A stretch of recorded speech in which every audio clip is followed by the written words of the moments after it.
Okay guys, now we need to talk about this situation. So originally I was just gonna let it go, but the more I read Twitter, the more I watch this show, honestly it's just getting sad the fact that they do Sasha Banks and Naomi like that. Now warning, I am supporting Sasha Banks and Naomi to an extent, because they call me Sean O'Hare, devil's advocate, because at one point I agree that it is a little superficial, a little Shawn Michaelish that they just left the show like that when they were there. He could have just done that job and then immediately left and told Vince, hey Vince, you gotta change all this shit because we're not dealing with this again, instead of just up and leaving for it. But at the same time, from what I've been hearing, the fact that Vince McMahon's like, you know what, Sasha and Naomi, we'll talk it over, and then Vince McMahon decides, oh no, I'm in a meeting and you're still doing that, no objections. That's kind of fucked up if you think about it. Now the WWE is basically burying them. Monday Night Raw, Corey Graves basically said, oh, because of Sasha Banks and Naomi's attitude and unprofessionalism, they have been suspended. And then Michael Cole, now in this Friday Night Smackdown, has decided to basically confirm that and said that they have been indefinitely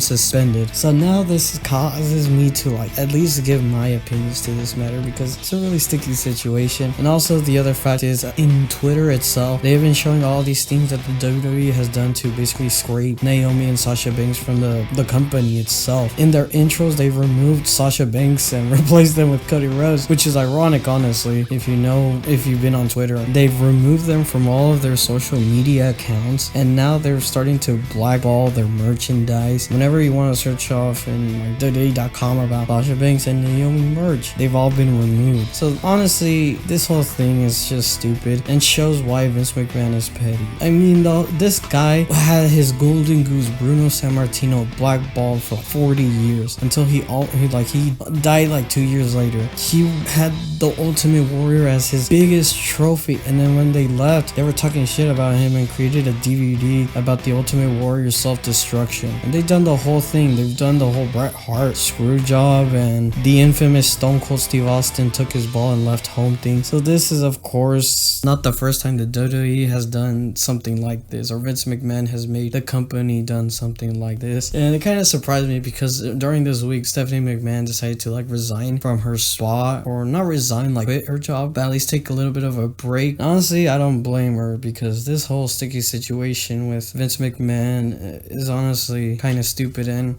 kudos to Sasha Banks and Naomi for having balls to do this to a company that is making billions of dollars, and the fact that they stood up to say, hey, this creative is bullshit, we shouldn't be doing this, or at least make it make more sense than it should be, because they just won the tag team titles and now they're challenging for the single titles. I know they're big deals, Bianca Belair and Ronda Rousey are big, credible, women's wrestlers. It's not bad that they were doing the job, but they're more angry at the fact that they're not doing anything with the tag team division, something that they've been told they were going to be at the forefront of doing. Honestly, ever since COVID started with the releases, the women's tag team title has meant insignificant, honestly. Ever since Kabuki Warriors had them, they felt so stupid. That's pretty much I have for this video. If you disagree, agree, leave it in the comments. You guys know what to do. And yeah, I'm a taxi. I'll see you guys next time.